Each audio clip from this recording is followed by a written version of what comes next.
Salam dəyərli izləyicilər, hər birinizi X Akademidən salamlayıram. Artıq kanalı izləyirsinizsə, 11-ci siniflər üçün demək olar, artıq 4-5 sınaq paylaşmışıq, buraxılış sınağı. Bu ardıcıl davamlı olacaq. Bugünkü mövzumuz isə sınaqlardan fərqlidir. 250 bal necə yığmaq olar, minimal, 250 və üzərində bal necə yığmaq olar, bu haqda danışacaq.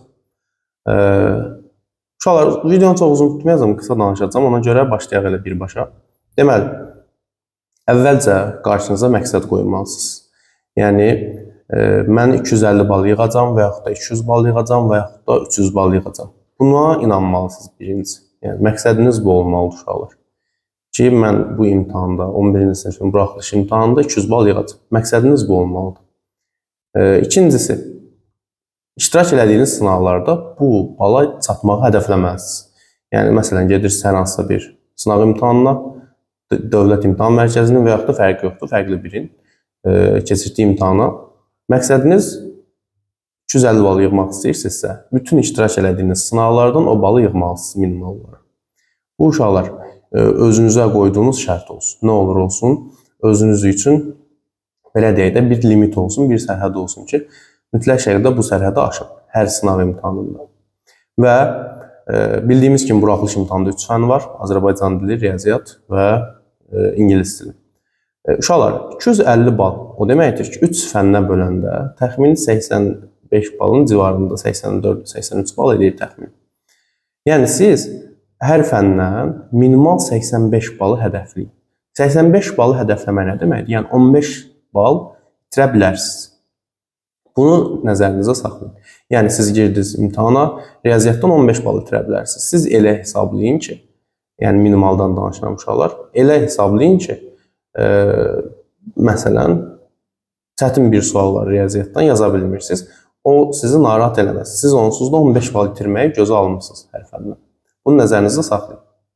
Amma minimal eləyin, maksimum yəni 15 bal itirə bilərsiniz, vəssalam. Yerdə qalan bütün sualları həm sınaqlar olsun, həm imtahan olsun, düz yazmaq hədəfləməlisiniz. Və düzgün yazmaq üçün nə etməliyik? Təbii ki, uşaqlar 250 bal yığmaq üçün sizin üçün çox gözəl bir şans yaratmışıq.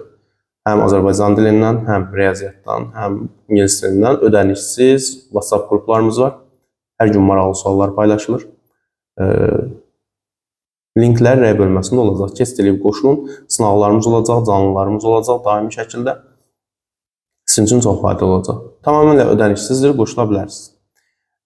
Orada imtahana düşəcək suallarla bənzərləri çox paylaşılır və paylaşılacaq. İmtahan üçün çox faydalıdır. Keçən il bizim buraxılış imtahanlarında, sınaqlarımızdan 11-12 sual, bəzilər hətta rəqəmlərinə kimi eyni düşmüşdü. Yəni, uşaqlar, bunun nəzərinizdə olsun. Tamamilə ödənişsizdir sizin üçün. Qoşulun, istifadə edin, dostlarınızdan paylaşın, yararlanın. Bəs hazırlıq planınız necə olmalıdır? Bu haqda əslində əvvəllərdə video paylaşmışım. Sadəcə uşaqlar, bu mütəmadi olaraq sizin üçün paylaşacağım ki, həmin videoya baxın. Sizin üçün belə deyək, bir növ motivasiya olsun, bir növ planlamanızı yenidən təkrar eləmiş olsun. Mütləq şəkildə vaxtınızı düzgün bölüşdürməlisiniz, çalışmağınızı davamlı eləməlisiniz. Hər 3 fəndən, indi blok üçündə varsa 5 fəndən hazırlaşırsınız. Uşaqlar, həftə ərzində 7 gün və gün ərzində 24 saat var. Siz bu 24 saat maksimum 7 saatını yatmağa ayırın. 7 saatdan artıq yatmayın uşaqlar. Yerdə qalan bütün vaxtları ancaq, belə deyim, təhsilinizi ayırın, hazırlaşmanıza, çalışmanıza ayırın. Amma mütəmadi olaraq uşaqlar arada müəyyən qədər fasilə, məsələn, 1 saat məşğul oldunuzsa riyaziyyatla, mütləq şəkildə 20 dəqiqə, 15 dəqiqə fasilə verin. Davamlı 4 saat, 5 saat məşğul olmanın heç bir faydası yoxdur, beyniniz yorulacaq. Hətta beyni yorulmağa da qoyun kənara. Bəlkə də beyniniz yorulmaz, amma bezəcəksiniz riyaziyyatdan, iyrənəcəksiniz. Təbii ki, bu da uşaqlara çox qəbul edilməz bir şeydir. Sizi həvəsdən salar, ruhdan salar. Bu templə bir aydan artıq davam edə bilməzsiniz. Amma müəyyən qədər işləyib, müəyyən qədər fasilə verir, müəyyən qədər işləyib, müəyyən qədər fasilə versəz, çox rahat olar sizin üçün hazırlaşmaq. Bu planı eyni qaydada Azərbaycan dilinə də, ingilis dilinə də tətbiq edin. Faydasını görəcəksiniz. Və dediyim kimi, çalışmanızı davamlı edin. Və mənim hər zaman şagirdlərimə məsləhət gördüyüm ən vacib, belə deyim, məqam Səhvləriniz üzərində işləyin. Sınaq yazırsınız, düz yazdığınız cavablarla işiniz olmaz. Səhv yazdığınız suallara fikrinizi yönləndirin. Nəyi səhv eləmişsiniz? Niyə səhv eləmişsiniz? Bilmədənmi səhv eləmişsiniz, yoxsa həmin mövzunu ümumiyyətlə anlamamışsınız? Anlamadığınız hissələri uşaqlar aradan qaldırın. Siz normalda imtahana qədər 100-lərlə sınaq işləyəcəksiniz. Ən azı uşaqlar, ən azı elə mənim kanalımda 40-50 dənə sınaq paylaşılacaq. Video izahlarına belə baxsası kifayət eləyir ki, müəllimləriniz işlədəcək, hazırlıq müəllimləriniz, məktəb müəllimləriniz, özünüz tapacaqsınız, başqa kanallardan baxacaqsınız. Ən az uşaqlar 100 dənə, 100 üzərində sınaq işləyəcəksiniz, sınaq görəcəksiniz. Və bu 100 dənə, 100-dən artıq sınağı bütün mövzuları əhatə eləyəcək. Hər bir mövzunu, hər bir sual tipini demək olar əhatə eləyəcək. Bu o deməkdir ki, əslində sizin imtahandan maksimal nəticə göstərməyiniz üçün göstərməməyiniz üçün heç bir səbəb yoxdur. Yəni, göstərə bilərsiniz asanlıqla. Yəni, tək qalıb sizin özünüz üzərinizdə çalışmaq, problemlərinizi aradan qaldırmaq, səhv elədiyiniz məsələləri aradan qaldırmaq. Müəllimləriniz sizə müəyyən qədər yol göstərə bilər, amma uşaqlar, əksər hissəsi sizin öz üzərinizə düşür. Öz üzərinizdə çalışmaqda düşür. Müəllim sizə bir qaydanı izah eləyə bilər. Onu tamamlamaq üçün sən gedib evdə gərək özün məşğul olasın. Nə olduğunu özün analiz edəsən. Müəllim sənə trigonometriyanı izah eləyə bilər.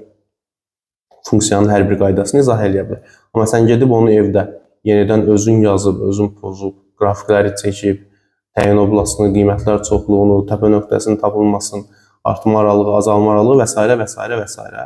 Və yaxud da tənliklər olsun, tənliyin kökünün tapılması, nə zaman kökü var, nə olsa kökü olmaz. Ümumiyyətlə, kökünün var olmağı nə deməkdir? Bir kökünün olması nə deməkdir? İki kökünün olması nə deməkdir?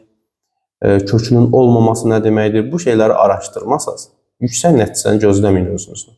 Və bu şeyləri araşdırdıqca artıq işlədiyiniz sınaqlardır, suallardır, sizə çox bəsit gələcək, çox asan gələcək. Siz onsuz da niyə mənasını başa düşdüyünüz bir şeyin sualın forması necə olur olsun həll eləyəcəksiniz. Mənasını başa düşmür. Çox zaman şagirdlər deyir ki, müəllim, mən natural ədəbiyyat mövzusunun bütün qaydalarını bilirəm, amma suallarını yaza bilmirəm. Çünki sən həmin qaydaları əzbərləmsən, başa düşməmsən. Sən onun mənasını tam anladıqdan sonra necə bir sual çıxsın, sən onu həll eləyəcəksən. Əzbərçiliklə uşaqlar müəyyən yerə qədər getmək olar. Amma bir yerdən sonra artıq başa düşmə və tətbiq eləməkdir. Dediyim kimi, bax bu dediklərimi əməl eləsəz sizin üçün çox faydalı olacaq. Yəni, analiz eləyin, nə qayda öyrə. Bu, həm Azərbaycan dili üçün belədir, həm ingilis dili üçün, bütün fənlər üçün uşaqlar, heç bir fərqi yoxdur. Hətta gələcəkdə iş həyatınızda belə eyni qaydalar keçərlir. Yəni, nədə probleminiz varsa, o problemi aradan qaldır. Natural ədədləri bilirsən, adı olmuş kəsirlərin hansı hissəsini bilmirsən, məsələn.